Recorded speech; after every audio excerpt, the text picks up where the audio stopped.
नमस्ते, वेलकम छ तपाईहरुलाई फेरि पनि कान्छा ब्लगमा। आज चाहिँ तपाईहरुलाई म छुट्टै कन्टेन्ट दिनेछु। आज हातमा नाम्लो। आज चाहिँ पुरा धान उठाउने प्रोग्राम छ। गाउँघरमा कसरी धान उठाउँछ आज म तपाईलाई सो देखाउने छु। Let's go. देखिरहनु भएको छ आज यो धान उठाउने कार्यक्रम छ। तपाईहरु हेर्न सक्नुहुनेछ।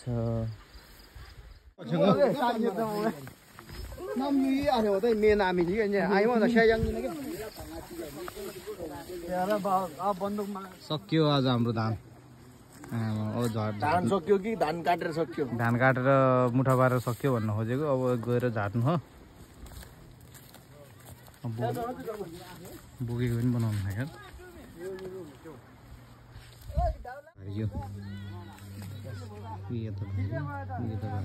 हुँदैन, हामीले बोक्ने हो। आमा खुट्टा दुख्छ पनि नाइ यति जानुस्। त्यो 11 जना 12 13 14 18 जना माथि 18 जना मिलाए। हाम्रो गाह्रो छ गाउँमा काम गर्नले। ल ल यस्तो बाटोमा हिँड्नुपर्छ।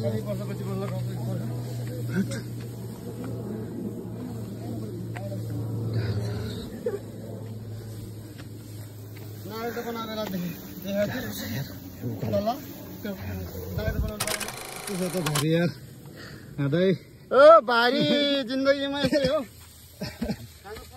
खाली पेटमा भर्नुपर्दो रहेछ। आम्बो गाह्रो छ यार। लगभग शेरको जिन्दगी वहाँबाट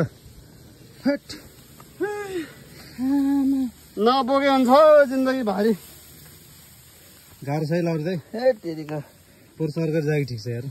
कति ठिक हालेर हिँड्नु फाल्नु पाइन्छ।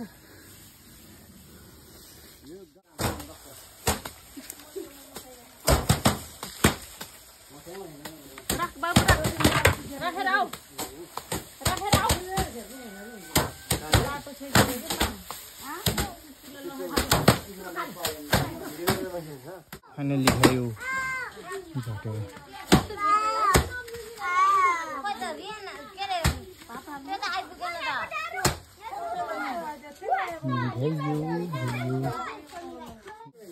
ए त्यही हो पन्ज त्यही हो।